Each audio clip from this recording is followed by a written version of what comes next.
What does the future look like? On this episode of Masters of Innovation, you'll find out as we travel to the NASA Ames Research Center in the heart of California's Silicon Valley. Here, space-age technology gets green. It's the Jetsons made into real life. It's tomorrow's launch pad, but you can see it right now.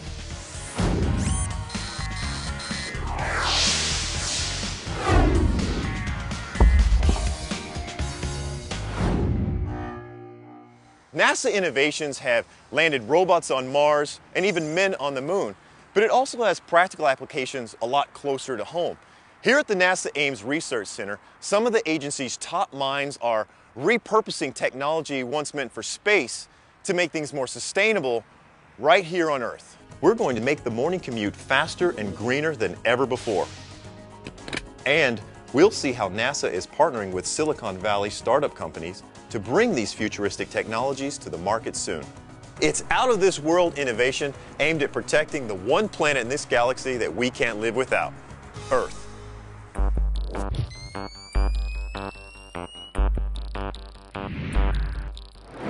What happens when you combine space technology with high-speed mass transit? Well, a startup company here at the NASA Research Park is working on that very question. And if they succeed, your morning commute may never be the same. Hey, Jim. Jerry. Thanks for coming by. Absolutely. Thanks for having me. Well, it's my pleasure. You know I'm the CEO of SkyTran, and I'm always delighted to talk to people about SkyTran. What is it exactly? It's the Jetsons made into real life.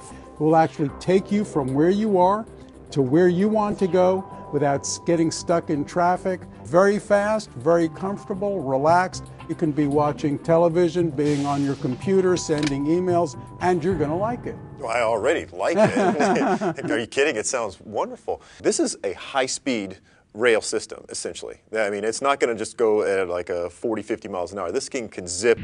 It can go up to 150 miles an hour. Okay. And we will go as fast as the passenger is comfortable with. And of course, as the system is used more and more, the system will probably start going faster and faster because people will be more comfortable with it. We'll adapt to it as well. Exactly. How close are you to building something like in a city environment or even around here where you could test that? Well, we're going to be building a full-scale SkyTran system here at NASA Ames Research Center. We use virtually no energy, and once we coat our guideways with solar panels, we'll probably be very close to energy net neutral.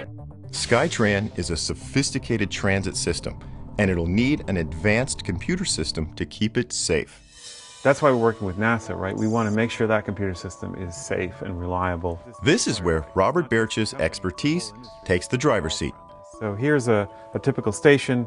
You walk up, get on, and board your vehicle. Here's the high-speed vehicles moving along, and then there's an off-ramp where the stations are. It'll be much safer than driving a car, I guarantee you. Is there a complete urban plan that you have? Like Sure. how you have multiple, thousands of them? And I'll show you a typical rush hour where we have about 5,000 vehicles. This is a wide shot of the whole city, or this is about a 10-mile network.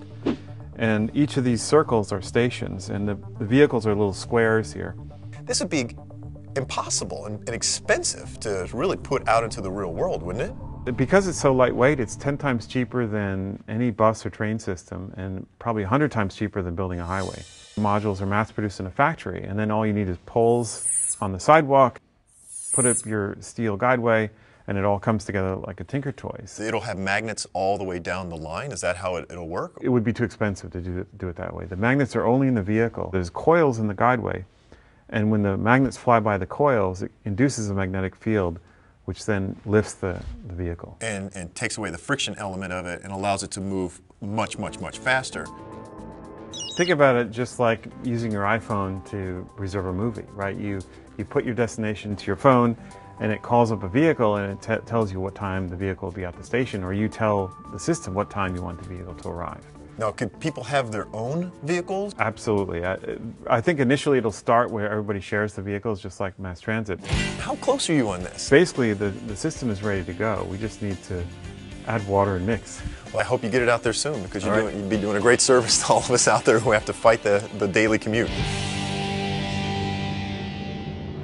At the NASA Ames Research Center and NASA Research Park, scientists, engineers, and entrepreneurs are collaborating on what could be NASA's most vital mission to date, applying space technology for the preservation of our planet. Keeping our planet green and healthy for future generations is the next giant leap for mankind.